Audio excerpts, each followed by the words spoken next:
दोस्तों, अगर आप गांव से बिलोंग करते हैं तो यह वीडियो आपके लिए ही है। क्या आपको पता है आप जिस घर में रह रहे हैं उस घर का मालिक कौन है?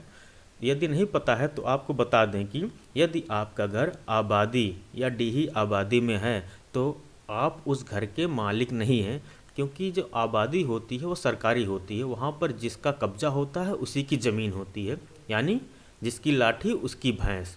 मान लीजिए कि आपका घर गांव के बीचों बीच में किसी आबादी की ज़मीन में बसा हुआ है। आप वहां बहुत समय से रह रहे हैं, लेकिन आप जॉब या बिजनेस सिलसिले में कुछ सालों के लिए, 5 साल 10 साल के लिए आप बाहर शिफ्ट हो गए। और जब आप कुछ दिनों बाद वहां से वापस आए, देखते हैं कि आपके घर पर किसी दूसरे दबंग आदमी ने कब्जा कर लिया है। और आपने उससे कहा कि मेरा घर खाली कर दो भैया, तो कह रहा है कि मैं नहीं खाली करूँगा। तो आपके पास कुछ है नहीं, कोई भी राइट्स नहीं है, कोई भी डॉक्यूमेंट्स नहीं है जिससे आप ले जाके पुलिस प्रशासन को दिखाएं कि यह मेरा घर है, इसने ज़बरदस्ती कब्जा कर लिया है। बस इसके बाद सिर्फ आपके पास एक ही चारा बचता है, कोर्ट का सहारा। जब आप कोर्ट जाएंगे तो उसमें भी सालों साल मुकदमे चलेंगे और कब फैसला होगा कुछ पता नहीं होगा। इसी सब समस्याओं को देखते हुए सरकार ने इन्हीं समस्याओं को दूर करने के लिए नई योजना लॉन्च की है, जिसका नाम है स्वामित्व योजना। आज हम स्वामित्व योजना में देखेंगे कि यह योजना क्या है, यह योजना क्यों लाई गई है, यह योजना कैसे काम करती है, इस योजना के बेनिफिट क्या हैं, एटसेट्रा। नमस्कार दोस्तों, आपका अपने यूट्यूब चैनल लर्न विथ लेखपाल में स्वागत है। मेरा नाम विकास मौर्य है और मैं रेवेन्यू डिपार्टमेंट में एज आ लेखपाल पोस्टेड हूँ। अगर आपको यह वीडियो अच्छी लगे तो please like, share and subscribe भी करिएगा। तो आइए बिना ज़्यादा बात किए हुए शुरू करते हैं। अब हम स्वामित्व योजना के बारे में डिटेल से चर्चा करेंगे। इस वीडियो को देखने के बाद ऐसा कुछ नहीं बचेगा इस योजना के बारे में जो आपको ना पता हो। यानी कि अगर आपने यह वीडियो पूरा देख लिया तो आप स्वामित्व योजना के ज्ञाता हो जाएंगे। तो सबसे पहले हम जानेंगे इसका पूरा नाम क्या है। तो इसका नाम है सर्वे ऑफ विलेज आबादी and mapping with improvised technology in village areas. इसकी शुरुआत राष्ट्र पंचायती राज दिवस के दिन प्रधानमंत्री नरेंद्र मोदी ने की थी। मतलब 24 अक्टूबर 2024 को इसकी शुरुआत की गई थी। इसके तहत सन 2020 से 2024 के अंदर लगभग 6,62,000 गाँवों को कवर किया जाना है। बट अभी पायलट प्रोजेक्ट शुरू हो चुका है 6 राज्यों में, जिनमें लगभग 1 लाख गाँवों को कवर किया जाएगा। पायलट प्रोजेक्ट के तहत अपना उत्तर प्रदेश, उत्तराखंड, महाराष्ट्र, मध्य प्रदेश, हरियाणा, कर्नाटक तथा पंजाब और राजस्थान के कुछ सीमावर्ती गांवों को कवर किया जाएगा। हमने यह तो जान लिया कि स्वामित्व योजना क्या थी। अब हम यह जानेंगे कि ऐसी कौन कौन सी बातें हैं जिनकी वजह से सरकार को स्वामित्व योजना लॉन्च करनी पड़ी।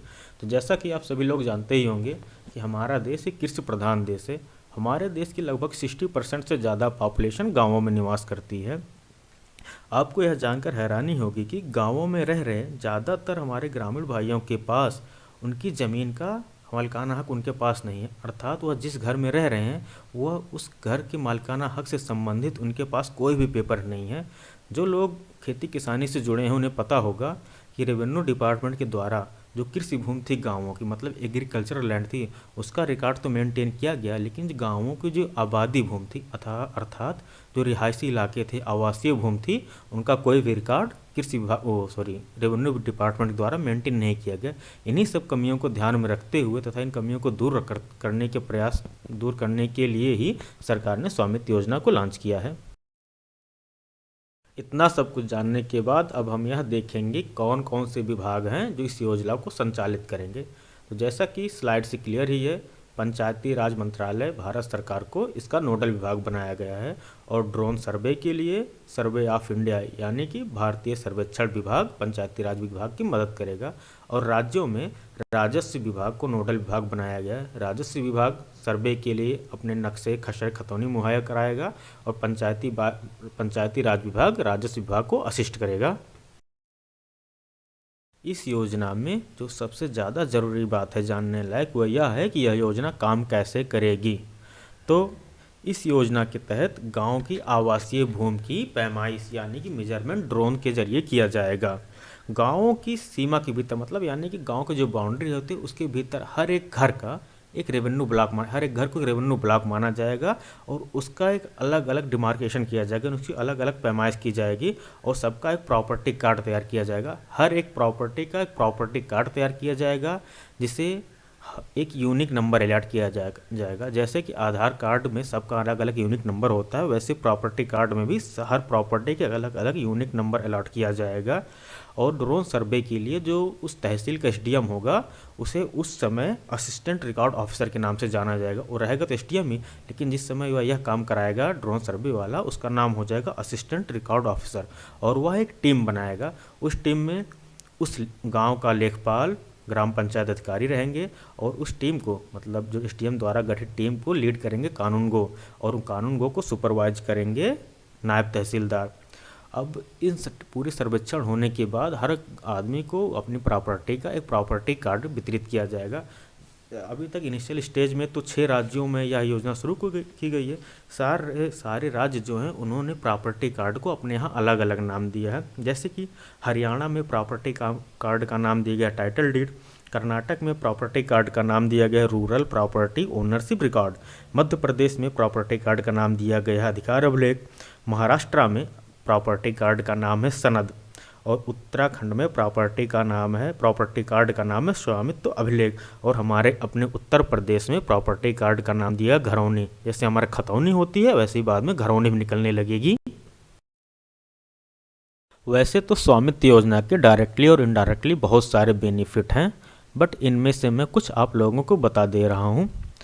स्वामित्व योजना के लागू हो जाने के बाद गाँवों में जो आवासीय भूमि को लेकर लड़ाई झगड़े होते तो काफ़ी कम हो जाएंगे, क्योंकि जब आप सबको पता हो जाएगा कि मेरी बाउंड्री कहाँ तक है, तो उसमें विवाद का कोई नाम नहीं होगा, और आपकी प्रॉपर्टी का सही सही वैल्यूएशन किया जा सकेगा, जिसके थ्रू आप अपनी प्रॉपर्टी के अगेंस्ट लोन ले सकते हैं। उस लोन के पैसे से आप अपना पर्सनल काम कर सकते हैं, या फिर अगर कोई बिजनेस करना चाहें वो कर सकते हैं। आपको अपनी प्रॉपर्टी का पेपर मिल जाएगा, उसके डॉक्यूमेंट्स मिल जाएंगे, जो कि अभी तक आपके पास नहीं था। और इससे सबसे बड़ा बेनिफिट एक और होगा, आपकी जो ग्राम सभा होगी उसका एक सर्वे मैप तैयार किया जा सकेगा, जिसके थ्रू जब गांव में कोई विकास कार्य कराया जाएगा, डेवलपमेंट का कार्य, वो सही और सुनियोजित तरीके से हो सकेगा।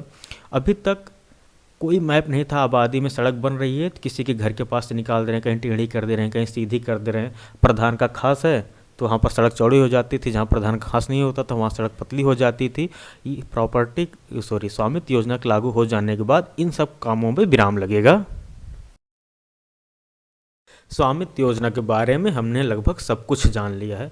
अब बस बाकी यह रह गया है जानना कि यह किस प्रकार की भूमि पर लागू की जाएगी। तो यह योजना केवल ग्रामीण इलाकों की रेजिडेंशियल प्रॉपर्टी यानी कि आवासीय भूमि पर ही लागू की जाएगी, जो कि रेवेन्यू डिपार्टमेंट की खतौनी में वर्ग 6(2) की भूमि के नाम दर्ज है। हाँ, एक बात और, स्वामित्व योजना नगर निगम, नगर पंचायत, नगर पालिका तथा जो गांव चकबंदी प्रक्रिया के अधीन चल रहे हैं उन पर लागू नहीं की जाएगी। आज के लिए बस इतना ही। अगर आपके कोई सवाल हों तो कमेंट में ज़रूर पूछें। और हाँ, अगर आपको वीडियो पसंद आया हो तो लाइक, शेयर एंड सब्सक्राइब करना ना भूलें। Thanks for watching. अब मिलते हैं नेक्स्ट वीडियो में।